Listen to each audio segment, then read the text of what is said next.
It can be nerve-wracking talking to employers at the career fair. What should I say? How should I dress? I don't think I can do this. Here are some tips and tricks to help you prepare and make a great first impression. Tip 1. Bring a notebook and pen to take notes and share your contact information. Do you have your own business cards? Wonderful. Bring those along too to hand them out to employers. Research the employers you want to talk to.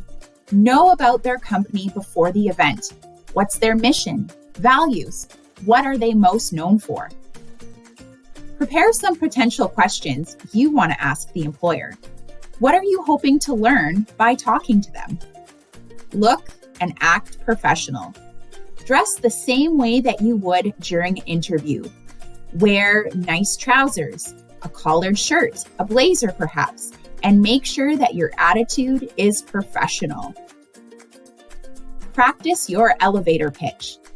You ever heard someone ask you the question, "So tell me about yourself?" What do you say to them?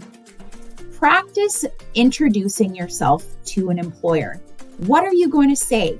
Share information about the program that you're in at Norquest, your ultimate career goals and how you want to get there, and your interests and skills.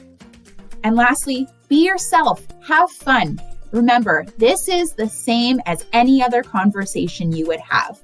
So always make sure to be yourself. Now that you've learned some tips to prepare, you're all set to make a great first impression. So go out there and nail that introduction. You've got this. Check out norquest.ca/career center for more information about how Norquest can help you launch your success.